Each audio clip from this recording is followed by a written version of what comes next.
sebagai peserta.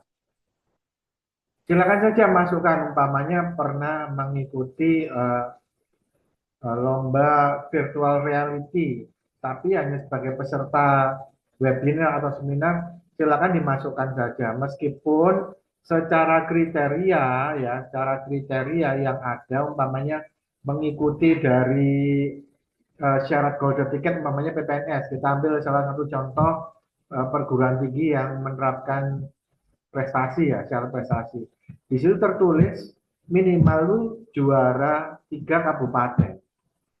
Ya, juara 1, 2, 3 kabupaten minimal. Setelah itu regional, naik ke regional itu makanya provinsi. Juara 1, 2, 3. Bagaimana Pak kalau harapan Pak? Ya selama di situ ada menu tombol unggah sertifikat, masukkan saja, enggak apa-apa. Silakan aja dicoba. Ya namanya juga mencoba selama kamu punya sertifikat. Yang penting bukan sertifikat selama kamu SD atau SMP.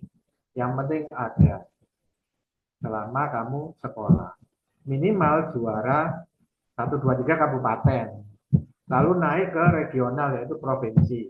Juara 1, 2, 3. Yang harapan gimana Pak? Ya nggak apa-apa, coba aja. Lalu meningkat di kriteria selanjutnya nasional.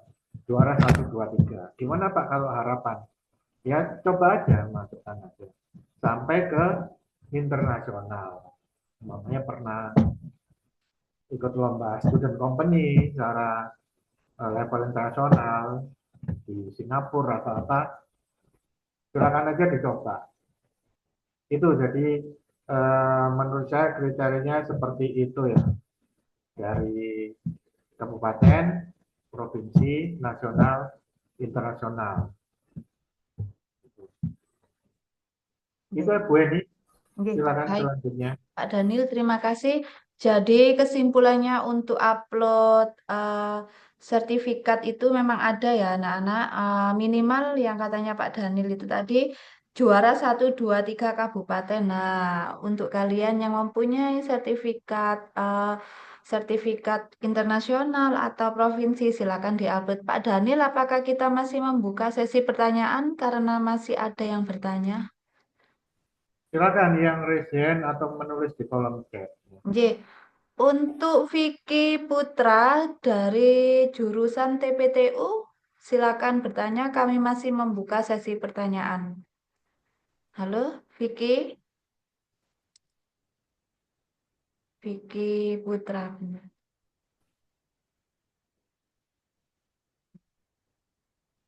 Ya, sambil menunggu Vicky tadi ya, untuk sertifikat tingkat di bawahnya itu nggak boleh ya. Umpamanya tingkat kecamatan, pernah ikut lomba pingpong, juara 1 tingkat kecamatan, atau lomba catur tingkat kelurahan, tingkat desa, atau lomba makan kerupuk tingkat RT RW ya jelas nggak bisa.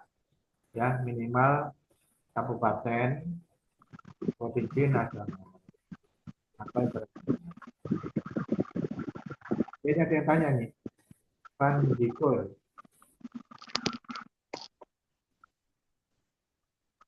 Silakan. Eh, Barangkali ada yang bertanya.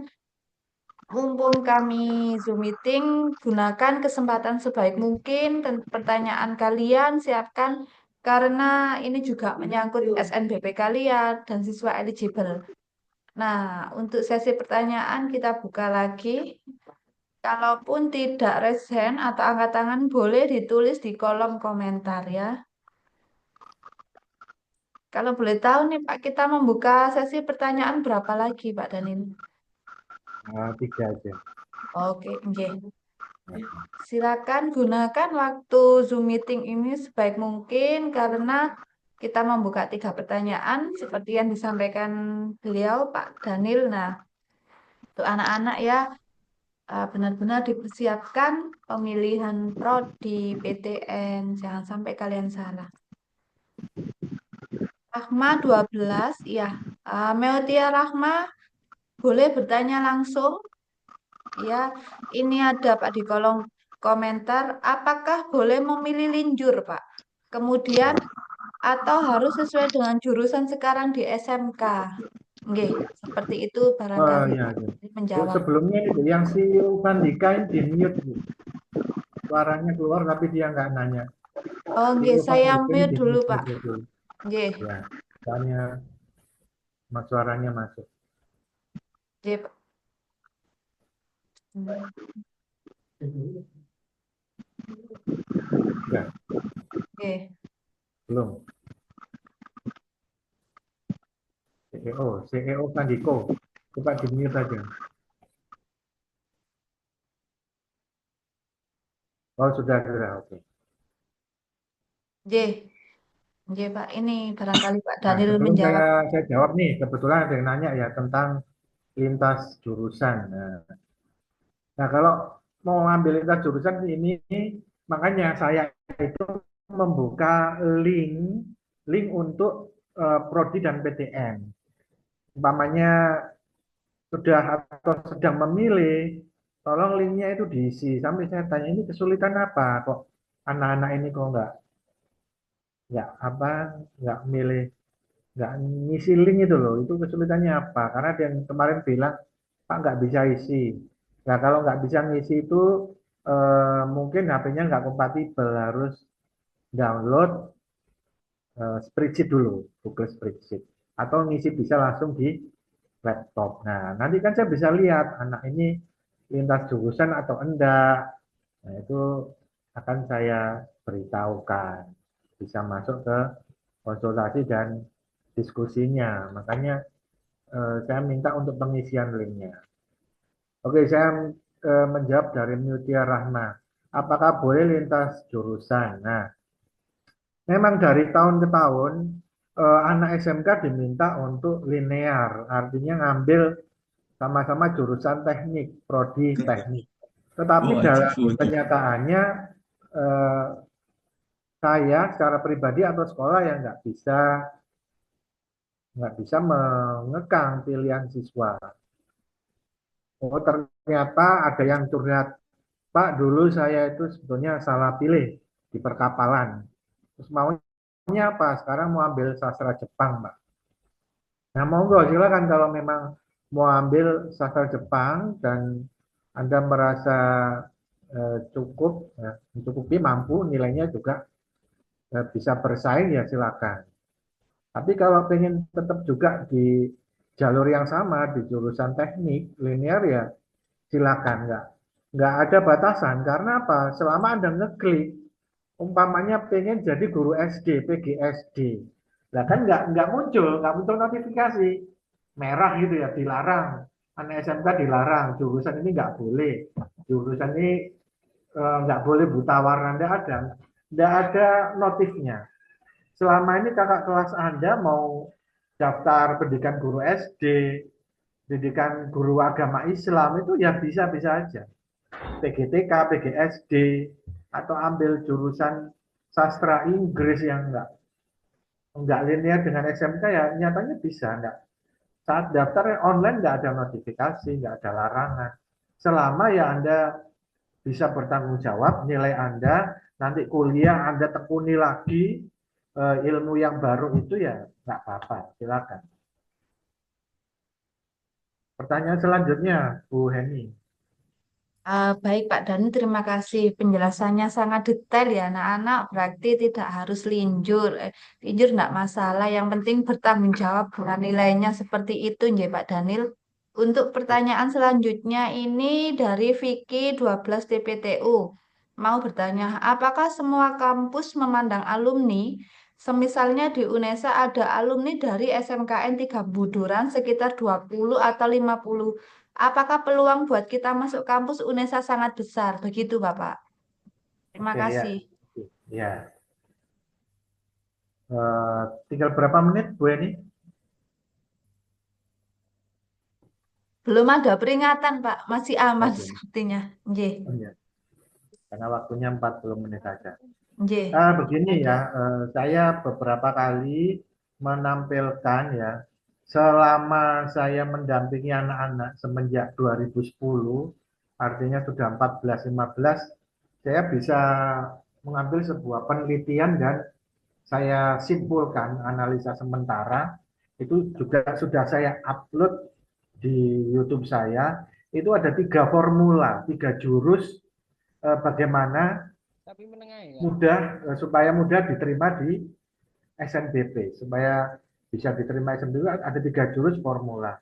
Dan sedangkan di tahun 2020 atau 2019 saat COVID itu saya menemukan satu formula lagi, satu jurus lagi, sehingga 4. Nah, formula keempat itu yang saya dapat dari perguruan tinggi. Oke, saya jelaskan. Yang pertama, formulanya untuk bisa diterima di SNBP itu jelas nilai. Nilai kamu harus bagus. Selama ini ada yang bilang, loh Pak, apakah nilai itu harus naik?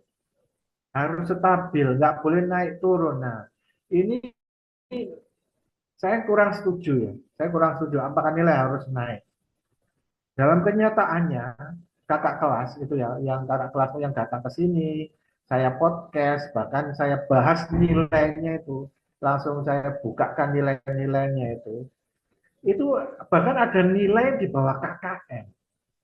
Itu masuk ITS instrumentasi, bayangkan ITS ya. Itu nilai dia di bawah KKN. Artinya kalau seandainya saya harus bilang nilai kamu harus naik, maka banyak anaknya justru akan down. Down akhirnya mundur, nggak jadi daftar karena nilai saya naik turun. Perguruan tinggi bilang seperti itu. Jangan ada yang bilang ke siswa nilai harus naik terus, stabil naik turun.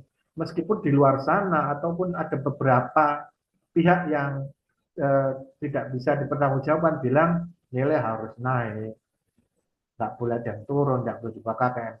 Ini jelas dari saya ya kurang pas lah, karena saya punya buktinya sendiri. Nah, yang mendukung itu ya, yang mendukung itu banyak di video saya di alumni-alumni itu. Nah, yang kedua, formula yang kedua jelas adalah prestasi ya, tadi yang ditanyakan oleh HP. Prestasi non akademis. Kalau kamu pernah punya sertifikat lomba yang pernah kamu ikuti, ya, jangan lupa itu di-upload juga bisa. Juara 1, 2, 3, kabupaten, provinsi, nasional. Nah, jadi yang kedua adalah prestasi non-akademis. Pernah juga ini ya, kebetulan juga anak TPTU ya, ini beberapa tahun yang lalu. Dia hanya mengandalkan lomba baris berbaris. Ya ini, anak ini ya, anak basket. Mengandalkan prestasi lomba itu. Sedangkan nilai raportnya itu udah pas-pasan sekali. Karena mungkin sering ikut kegiatan itu jadi nilainya belajarnya kurang, nilainya nggak pas. Akhirnya dia milih perguruan tinggi yang dia rasa sesuai, negeri masuk. Karena ada sertifikat lomba itu. Lomba basket dia pakai. Dan alhamdulillah diterima. Kebetulan juga anak CPTU. Nah, jurus yang ketiga apa? Jurus yang ketiga ini adalah rekam jejak. Nah, yang barusan ditanyakan oleh Vicky ini. Rekam jejak itu kakak kelas alumni di sana banyak enggak, Pak? Mengenai alumni banyak atau enggaknya, datanya saya ada, sudah saya upload di YouTube saya dari tahun ke tahun ya. Berapa favorit perguruan tinggi yang favorit yang dimaksud anak SM3, SMK3 itu mana saja, itu ada saya datanya, sering saya lihat. Jadi jangan malas-malas ya lihat video saya. Kalau masalah paketan ya Anda silakan cari tempat-tempat yang free wifi di sana. Itu ada kakak kelas saya, karena nggak bisa saya tunjukkan data mentahnya, tapi data yang sudah jadi itu ada grafiknya, perguruan tinggi mana yang favorit dari anak-anak SMK 3, prodi mana yang favorit dari SMK 3, itu ada semua ya. Mengenai jumlahnya ya, kita nggak bisa bilang apakah yang di UNESA itu ada 20, terus di UPN hanya ada 10, apakah peluangnya UNESA itu lebih tinggi ya, kita nggak bisa bilang itu. Karena dari 3 formula tadi itu semuanya saling menguatkan. Yang pertama adalah nilai, kedua prestasi non akademis, ketiga rekam jejak. Dan yang keempat ini, nah yang keempat ini yang baru saya temukan formulanya ini. Coba diingat baik-baik, kalau bisa dicatat ya. Sebetulnya tadi sudah saya singgung. Yang keempat adalah akreditasi perguruan tinggi. Maksudnya apa? Akreditasi perguruan tinggi. Perguruan tinggi tidak mungkin akan mengambil anak-anak pinter saja itu dari kota-kota besar di Surabaya. Makanya anak SMA ini ya, mungkin anak SMA kompleks saja. Tidak mungkin. Bahkan saya dengar itu sendiri dari dosennya saat sosialisasi di ITS, di UNER.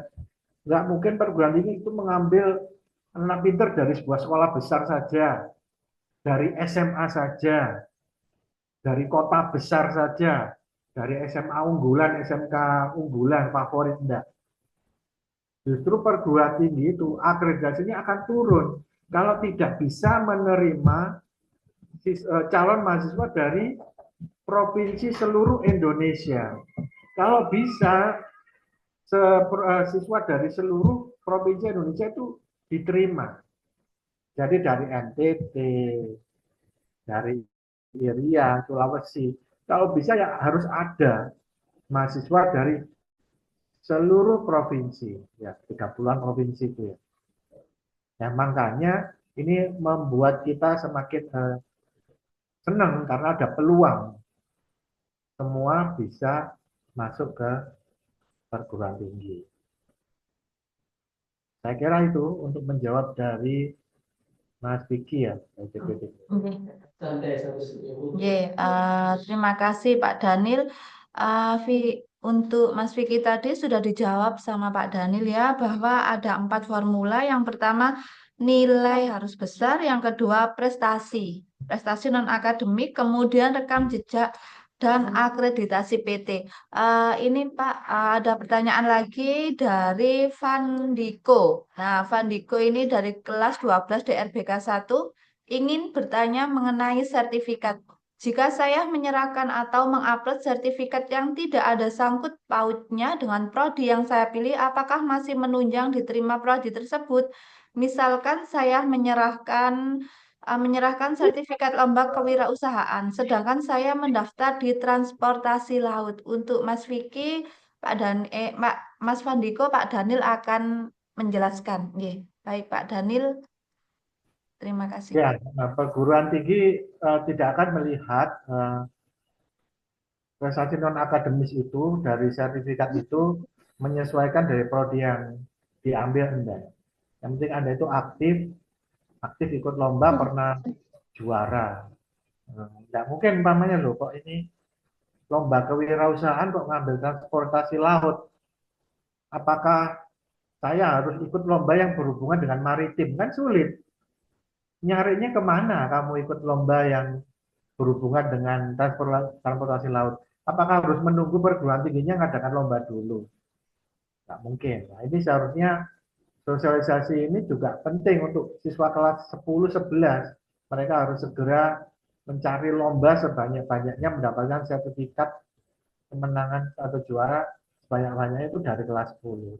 Sedangkan kalau sudah kelas 12 baru menyadari hal ini, baru mendaftar ini ya enggak. Saya kira enggak masalah, enggak mungkin lah umpamanya dari lomba kewirausahaan harus mengambil prodi yang ada hubungannya dengan kewirausahaan enggak. Nah, perguruan tinggi enggak akan saklek melihat harus sesuai dengan prodi yang diambil enggak. Contohnya sudah banyak dari siswa yang pernah ikut lomba baris berbaris, apakah harus mengambil jurusan olahraga? Kalau pernah menang ikut lomba PBB ya kan enggak. Ternyata mereka diterima dengan eh, jurusan yang enggak ada hubungannya dengan lomba. Itu Bu Eni. Oke. Jadi tidak ada hubungannya ya Pak Daniel. Semua lomba yang berhubungan ada sertifikatnya bisa diupload, ya, seperti itu. Iya benar, yang minimal yaitu tingkat kabupaten juara satu Oke. 2 3. Kemudian, Ya. ya, ini pertanyaan lagi Pak, terakhir mungkin ya Pak. Dari Naufal 12 DRGK 1 bertanya, apakah KIPK juga berlaku di Politeknik? Dan jika di asrama, apakah asramanya juga ditanggung KIPK? Oke, Ini disingkat saja. Kurang berapa sudah menit, ada Bu? Ini peringatan running out of time. Nggih. nah, Ini ini sudah terakhir mau ya, Pak. habis. Nggih. Oke, Politeknik kan masuk ke SNBP. Tidak ada jalur sendiri untuk Politeknik itu tidak ada, kecuali beberapa tahun yang lalu. Kalau beberapa tahun yang lalu Politeknik itu punya jalur sendiri namanya SNMPN. Seleksi Nasional Masuk Politeknik Negeri. Sedangkan sekarang kan D3, D4 masuk di SNBP-nya. Dan itu bisa untuk KIP kuliahnya. Jadi tidak harus KIP kuliah itu untuk S1 enggak, D3, D4 bisa. Karena SNBP kan membuka untuk peluangnya dari S1, D3, D4. Lalu di asrama apakah ditanggung KIP kuliahnya? KIP kuliah itu berdasarkan Juknis dan Juklaknya, mereka itu yang pertama menanggung biaya kuliah, ya, kuliahnya dibiayai. Yang kedua mendapatkan uang saku per bulan. Itu. Jadi yang saya tahu dari aturannya dari Juknis dan Juklaknya itu, KIP kuliah itu untuk menanggung biaya kuliahnya, UKT-nya, per semesternya, uang gedungnya itu, plus Anda mendapatkan uang saku untuk kehidupan Anda sehari-hari. Sekitar berapa itu? 250 atau berapa lah, tergantung dari perguruan tingginya. Dan itu biasanya dibayarkan 6 bulan. Kalau yang kemarin ada kakak kelas ke sini bilangnya itu yang Indonesia itu dibayar per 6 bulan. Mengenai asrama ini masuk masuk biaya itu atau enggak? Ini kemungkinan sih enggak. Apakah asrama itu harus bayar dari KIP kuliah ataukah dipotong? Nah ini saya nggak tahu, tergantung dari perguruan tinggi masing-masing. Silakan ditanyakan atau dicari tahu dari kakak kelas sendiri. Karena yang saya tahu pedomannya adalah KIP kuliah hanya membiayai dua tadi. Membiayai untuk pembayaran kuliahnya, yang kedua uang sakunya. Dan entah itu uang saku untuk bayar asrama saya juga nggak tahu. Nah itu saja Bu Yani. Oke, Dari terima kasih Pak Daniel. Untuk saudara Naufal Farhan, paham ya bahwa KIPK itu digunakan untuk kuliah yaitu UKT dan untuk uang saku. Begini Pak, mengingat waktu sudah ada ya, peringatan, nggih. ya, Bagaimana kalau sesi ini kita akhiri, nggih Pak? ya, Nggih. saya kira itu Uh, nanti bisa lanjutkan di grup atau Oke, nanti. baik anak-anak. Mengingat waktunya juga sudah ada peringatan, maka sesi tanya jawab dan Zoom ini tentang eligible yang sudah masuk kita akhiri dulu. Lain hari atau ada waktu kesempatan kita akan membuka lagi. Nanti kita rundingan lagi Ini ya. masih ada 5 menit Bu. Oh, masih ada Ya, 5 menit. Barangkali ada ini kalau nggak pertanyaan salah lagi. hitungan mundurnya ini 5 menit. 6 menit, 6 menit. Oke, barangkali ada pertanyaan lagi. Dipersilakan atau ditulis di kolom chat. Bu ini bisa lihat tuh, remaining meeting time enam Oke, tiga puluh. iya Pak. Belum tadi cuma Yang ada. pertama tadi cepat sekali, kalau ini kok Ya, cuma. ramai. Oke. Kalau nggak ada yang tanya, saya yang tanya. Ini kesulitannya apa? Mengisi link ini nggak bisa atau apa? Coba yang tadi, siapa itu? Hafid, Hafid. Mana Hafid?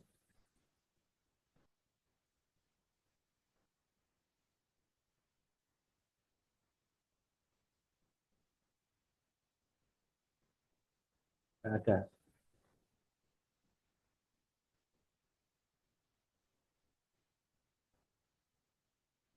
Aura, mana Aura tadi? Aura, ya. Barangkali ada pertanyaan lagi. Kita manfaatkan waktu 5 menit ini sangat berharga Nah, karena iya. pengetahuan tentang Aura, SNBP. Aura kenapa? Nggak ngisi link? Nggak bisa. Ada apa, Pak? Ngisi link Saya yang belum PTN. belum daftar, Pak. Nggak, kamu bisa bisa nggak ngisi link itu? Soalnya kok Nggak ada bisa. yang bilang nggak bisa ngisi link. Apa HP-nya nggak kompatibel? Nggak ada ini spreadsheet-nya.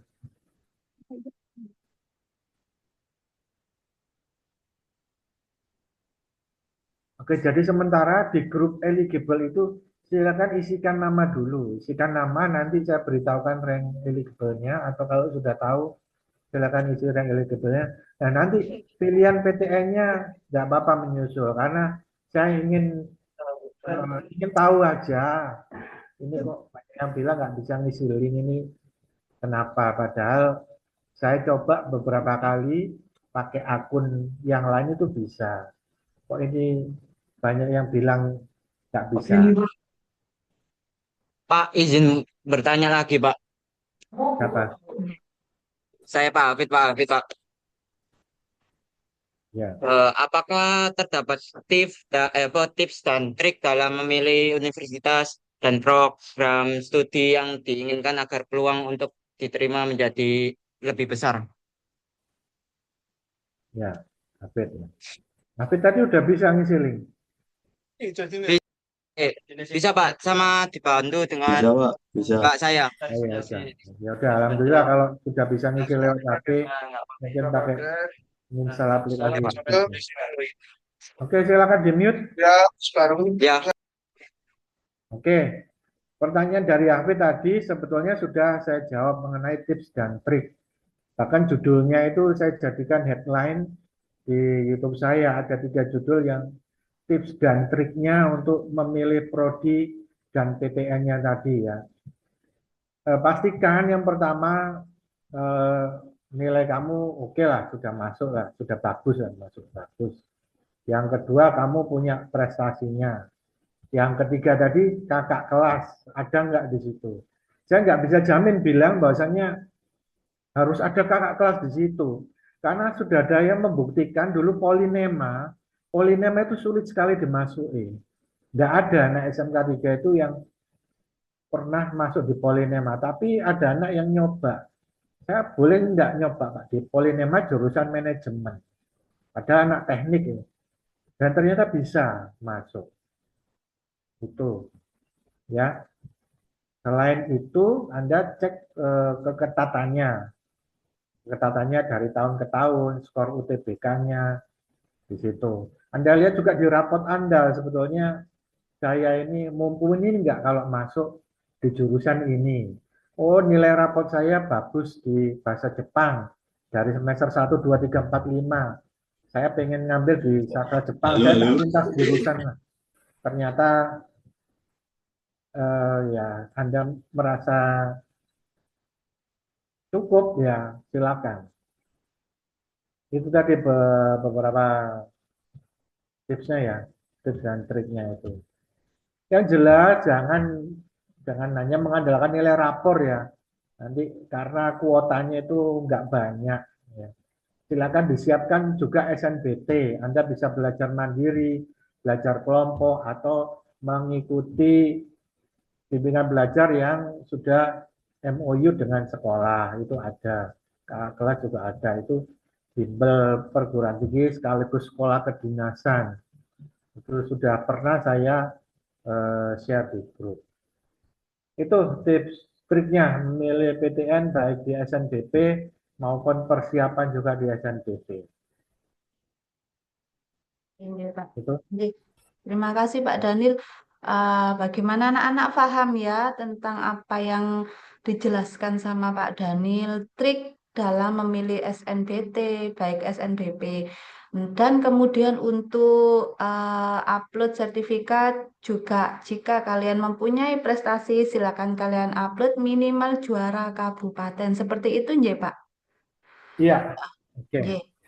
Mengingat ini waktunya sudah warning J bolak-balik J nanti kami dari tim BK rundingan lagi kapan ada lagi seperti ini.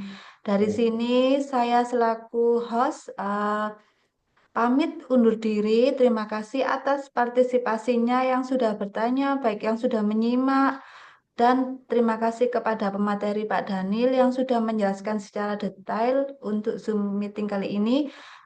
Saya akhiri. Wassalamualaikum warahmatullahi wabarakatuh. Barangkali ada pesan dari Pak Daniel.